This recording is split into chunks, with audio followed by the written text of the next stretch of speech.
नमस्कार दोस्तों, मैं नरेंद्र स्वागत करता हूँ आप सभी का फिर से डिफेंस चैनल में। और आज जिस वीडियो में हम रिएक्शन देने जा रहे हैं वो वीडियो है बसंत धवन सर का। और जो चैनल है study I Q I S, और जो टॉपिक है वीडियो का, जो बाइडेन से India is a poor because of xenophobia. What is xenophobia, explain. तो देखते हैं। वैसे ये जो जीनोफोबिया शब्द है मैं पहली बार सुन रहा हूँ। तो देखते हैं पहले वीडियो, उसके बाद जो है मैं आपको अपने दूंगा। नमस्कार नहीं, welcome you to study IQ. मैं हूं Prashant Dhawan. Now Joe Biden ने ओवर द इयर्स बहुत सारी अजीबोगरीब स्टेटमेंट्स दी है, मगर रिसेंटली इन्होंने एक ऐसी स्टेटमेंट दी है जिसको सुन के रशिया, इंडिया, चाइना, जापान, इन सब कंट्रीज में लोग काफी हद तक हंस रहे हैं। इन्होंने ये कह दिया, जो बाइडेन ने ये कह दिया कि इंडिया, चाइना, रशिया, जापान ये सब इकोनॉमिक ग्रोथ के मामले में, ध्यान दीजिएगा, ओवरऑल इकोनॉमी की बात नहीं कर रहे, जो इकोनॉमिक ग्रोथ के मामले में अमेरिका इन सब कंट्री से आगे इसलिए निकल रहा है जो बाइडेन के हिसाब से, क्योंकि ये सारी कंट्रीज जीनोफोबिक है। जीनोफोबिया इन कंट्रीज में हावी हो रखा है, इसलिए ये सारी कंट्रीज पीछे रह गई। नाउ इस वीडियो में हम बात करेंगे कि जीनोफोबिया होता क्या है और क्या वाकई में इकोनॉमिक ग्रोथ के मामले में आज के समय इंडिया, चाइना, रशिया, जापान ये सब यूएसए से पीछे चल रहे हैं। नाउ जीनोफोबिया का मतलब होता है कि जो लोग आपसे अलग है, जो लोग आपसे स्किन कलर में अलग है, जो लोग आपसे कल्चर में अलग है, उनके प्रति घृणा होना, उनसे बस दूर भागना कि नहीं बस ये लोग हमसे अलग है, कि सोच अलग है, ये हमसे दिखते अलग है, तो उनसे बस दूर भागना। नाउ क्या इंडिया एक जीनोफोबिक कंट्री है? देखो, जिस तरीके से अगर कोई नीली आंखों वाला, ब्लॉन्ड बालों वाला कोई आदमी अगर यूट्यूब पे वीडियो डाल दे कि look guys I am eating Indian food, और एक उसका अच्छा सा थंबनेल बना ले, उसके जो 3-4 मिलियन व्यूज आते हैं ना, इतने सारे लाइक आते हैं, और फिर इंडियंस और नीचे लिख रहे होते हैं कि प्लीज ट्राई पानी पूरी, प्लीज ट्राई दिस, उससे लगता नहीं है कि हम लोग जीनोफोबिक हैं। ये तो खैर मैंने आपको एक मजाक का एग्जांपल दिया, जबकि ये अपने आप में काफी रियल है। मगर इंडिया की हिस्ट्री बताती है कि हम लोग कहीं से भी जीनोफोबिक नहीं है। हमने बाहर के कई रिलीजन्स को जगह दी है अपने देश में। पारसीज, आपको पता होगा, ईरान छोड़कर इंडिया में आए थे कई सेंचुरीज पहले। ज्यूइश लोग तो आज भी खुल के कहते हैं कि दुनिया में सिर्फ दो ही देश हैं जहां पे हमारे खिलाफ रेसिज्म नहीं हुआ, एक इंडिया, एक चाइना। हालांकि चाइना के केस में मैं एक सवाल पूछूंगा, इंडिया में तो आपको आज भी बहुत सारे ज्यूज मिल जाएंगे, चाइना में मुझे ज्यूज दिखा देना, ज्यूज कहां पर है। और उसके अलावा भी आप देख लीजिए, जिस तरीके से पैट कमिंस के क्लासिक एग्जांपल मैं कहूंगा, वर्ल्ड कप में हराया, मगर आईपीएल में उनको मिलियंस ऑफ डॉलर्स मिले और हैदराबाद की टीम को वो लीड कर रहे हैं, और इंडिया में बहुत सारे उनके आपको फैंस भी मिल जाएंगे। तो इंडिया कहीं से भी आपको एक जीनोफोबिक कंट्री नहीं मिलेगा। हाँ, देखो, कई मामलों में हम लोग डिफेंसिव फील करते हैं जियोपॉलिटिकल अरीना में, क्योंकि इतिहास में आप अगर जाओगे तो अभी 80 साल भी नहीं हुए हैं, हमको एक कॉलोनी बना दिया था यूके ने, हमारे साथ रेसिज्म किया गया, हमारे ही देश में हमको एक्सप्लॉइट किया गया, हमारी इकोनॉमी सिस्टमैटिकली तोड़ी गई। तो देखिए, उसकी वजह से एक आप कह लीजिए डिफेंसिवनेस रहती है, हम काफी हद तक शक की नजर से देखते हैं फॉरेन कंट्रीज को, उनकी पॉलिसीज को, कि वो क्या करने की कोशिश कर रहे हैं। हालांकि मुझको यहाँ पर यह ऐड करना पड़ेगा कि काफी सारे इंडियंस ही जो खुद को क्रिटिसाइज करना पसंद करते हैं, वो एक वॉशिंगटन पोस्ट की 10-11 साल पुरानी रिपोर्ट को काफी बार कोट करते हैं, जहां पर यह बताया गया था कि इंडिया दुनिया का सबसे रेसिस्ट कंट्री है। नाउ ये रिपोर्ट देखकर कई जो यूरोपियन और अमेरिकन थे वो भी काफी हद तक शॉक थे कि रियली इंडिया दुनिया का सबसे रेसिस्ट कंट्री, क्योंकि यहाँ पे आप देख पाओगे इनके हिसाब से सबसे ज्यादा रेसिज्म इंडिया में। इस रिपोर्ट को इंडिया में तो हम लोग काफी कोट करते हैं, मगर इसी आर्टिकल में ना नीचे आप देखोगे एक लिखा हुआ है अपडेट, जो प्रोफेसर स्टडी करते हैं रेस और एथनिक कॉन्फ्लिक्ट को, इन्होंने इस मैप को, इस रिपोर्ट को स्टडी किया, और इन्होंने खुद कहा बाद में कि देखिए, ये जो तरीका था जहां पे हमने कैलकुलेट किया है कि एक कंट्री में कितना रेसिज्म है, ये इतना एक्यूरेट नहीं है। सिर्फ एक मैट्रिक से हम बता नहीं सकते कि एक कंट्री में कितनी रेशियल टॉलरेंस है। बट सैडली एक आप कह लीजिए काफी बार एक मैप, एक सर्टन इमेज जब ज्यादा सर्कुलेट हो जाती है तो वो लगातार सर्कुलेट होती रहती है, और अनफॉर्चुनेटली काफी बार इंडियंस ही कह रहे होते हैं कि देखो यहाँ पे तो लिखा है कि Indians are the most racist. ना बाकी कंट्रीज की अगर मैं बात करूं, चाइना, जापान, तो टॉपिक बहुत ही ज्यादा कॉम्प्लिकेटेड हो जाएगा। एज एन इंडियन प्रोमिनेंटली मैं इंडिया की बात कर सकता हूं, चाइना जापान के केस में मुझको बहुत सारी और बातें भी समझानी पड़ेगी। मगर सबसे ज्यादा अजीब बात बाइडेन ने यह कही है कि सिंस ये सब कंट्रीज बाइडेन के हिसाब से जीनोफोबिक है, ये इमिग्रेंट से नफरत करते हैं, इसलिए इन कंट्रीज में तरक्की नहीं होती, जबकि यूएस इमिग्रेंट से प्यार करता है, इसलिए यूएस की इकोनॉमी इतनी स्ट्रांग है। इतनी ज्यादा मैं कहूंगा अजीब सी स्टेटमेंट है। आप इमेजिन कर सकते हैं, भारत एक ऑलरेडी ओवर पॉपुलेटेड कंट्री, क्या हम इमिग्रेंट्स लेना चाहेंगे? नहीं, हमारे यहाँ नौकरियों की ऑलरेडी कमी है, हमारे यहाँ जो कॉलेजेस हैं, हमारे यहाँ जो यूनिवर्सिटीज हैं, वहां पे सीट्स की ऑलरेडी कमी है, 99% लेकर भी काफी बार आपको एडमिशन नहीं मिल पाता। और सेम केस काफी हद तक आपको चाइना में मिलेगा। हालांकि जापान का और केस है, Japan is a different country all together, Russia का तो कंप्लीटली डिफरेंट केस है। और सबसे ज्यादा फनी बात यह है कि इन दी एंड हम बात क्या कर रहे हैं, हम बात कर रहे हैं इकोनॉमिक ग्रोथ की ना, कि बाइडेन के हिसाब से सिंस इंडिया, चाइना, रशिया में ये जीनोफोबिया है, इसलिए ये कंट्रीज ग्रो नहीं कर पा रही, जबकि रियलिटी इससे कंप्लीटली डिफरेंट है। अगर हम ग्लोबल जीडीपी की ग्रोथ की एवरेज लगाएं तो ये है 3.2%। सारे कंट्रीज की ग्रोथ की अगर हम एवरेज लगाएं ना, तो ये on an average her country grow कर रहा है।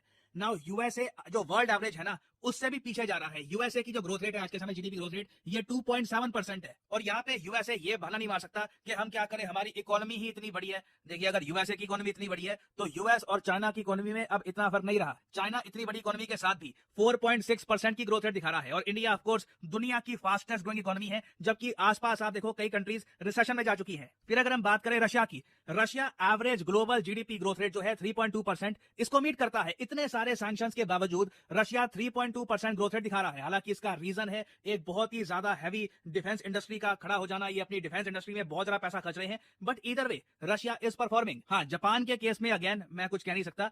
जापान बिल्कुल रिसेशन के काफी करीब है। 0.9% की ग्रोथ रेट है। यहाँ पर इनकी जो करेंसी है ये फ्री फॉल में है, इनकी जो स्टॉक मार्केट है ये लगातार गिर रही है। तो Japan is a different case all together. और रिसेंटली जो विवेक रामास्वामी के साथ हुआ था इन यूएसए, ये देख के लगता नहीं है कि यूएसए भी जीनोफोबिया मुक्त देश है।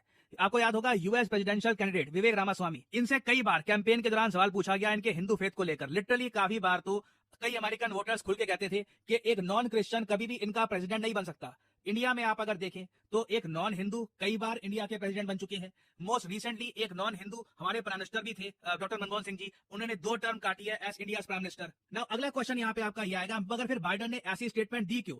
देखो, बाइडन जहां तक मैं देख पा रहा हूं, इंडिया चाइना को हिट नहीं करना चाहते थे, ना रशिया को हिट करना चाहते थे। बाइडन बस अपने अमेरिकन नागरिकों को यह समझा रहे हैं कि जो ये बहुत सारे लोग बाहर के देशों से बुला रहे हैं यूएसए में, इससे अमेरिका का फायदा ही हो रहा है। इन्हीं लोगों की वजह से अमेरिकन इकोनॉमी चल रही है। और बाइडन का मैं आपको प्लान बता दूं, ये लोग बहुत सारे पैलेस्टीनियंस को यूएसए में लाने का प्लान बना रहे हैं। और बिल्कुल यहाँ पे आपने ठीक सुना, यहाँ पे आप अगर देखो तो ये गाजा पट्टी है। गाजा पट्टी में जो भी पैलेस्टीनियंस जिनके पास भागने की जगह नहीं है, जो बिल्कुल आज के समय पीड़ित हैं, पॉसिबिलिटी है कि बहुत सारे पैलेस्टीनियंस को यूएस एक्सेप्ट कर ले अपने देश में एज रेफ्यूजीज। तो इस बात को लेकर देखिए कई अमेरिकन नर्वस फील कर रहे हैं कि अगर पैलेस्टीनियन रेफ्यूजीज आ गए तो आज के समय जो यूएसए की यूनिवर्सिटीज में हो रहा है, जो अभी वीडियो सामने आई है, डरा देने वाली वीडियोस है कि किसी कंट्री की यूनिवर्सिटी में इतनी हिंसा हो सकती है, रॉयड स्क्वाड को भेजना पड़ सकता है। तो ये जो सीन्स हैं, क्या ये लगातार होंगे फ्यूचर में यूएसए में? तो बाइडन क्लियरली अपने वोटर्स को ये बता रहे हैं कि चिंता मत करिए, जो भी लोग आएंगे इससे यूएसए की इकोनॉमिक ग्रोथ आगे बढ़ती रहेगी। जबकि डिपेंड करता है, देखिए आप किस टाइप के इमिग्रेंट्स ले रहे हैं, क्या वो स्किल्ड है, क्या वो आपकी इकोनॉमी में कंट्रीब्यूट करेंगे, वो मैटर करता है। अगर आप कहीं से भी बस रिफ्यूजीज ला रहे हो अपने कंट्री में,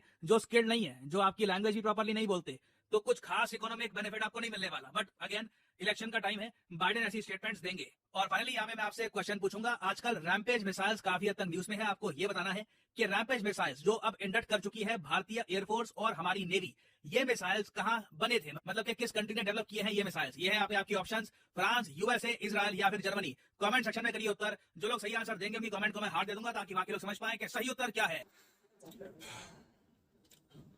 तो वीडियो जो है खत्म।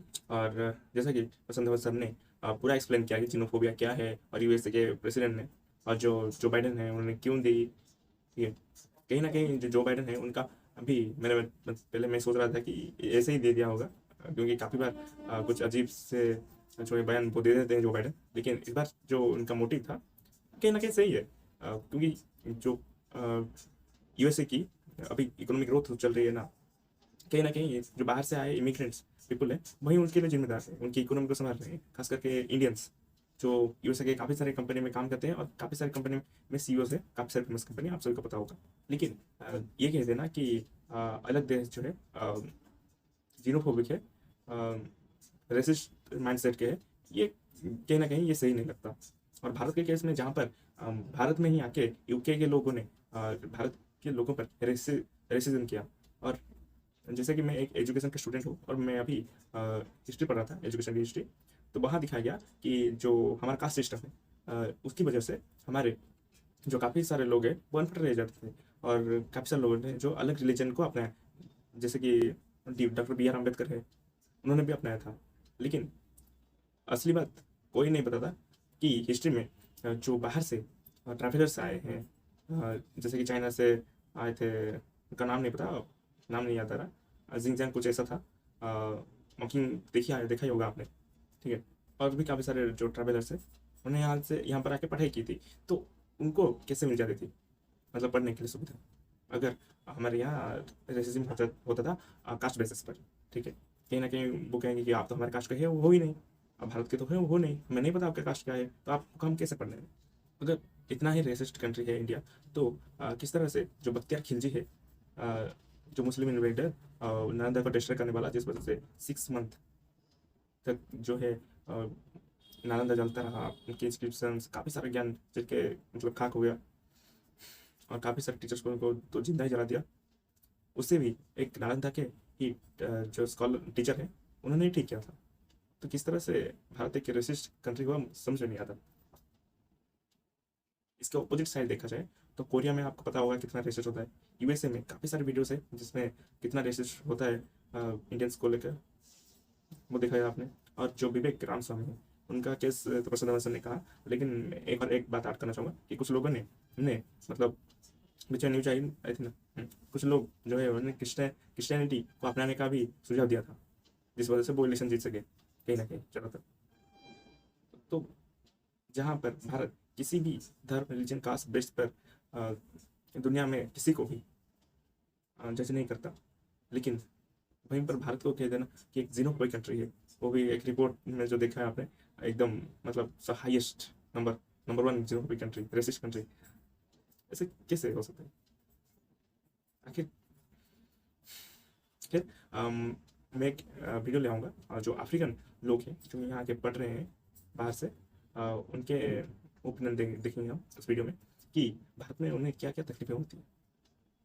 तब हम कहेंगे कि भारत एक रेसिस्ट कंट्री है या नहीं। हालांकि हमने झेली है, हमने इस पर रेसिज्म की नहीं आज तक। तो मैं फिर मिलूंगा आपको एक नए वीडियो में, तब तक के लिए नमस्कार, जय हिंद, जय भारत।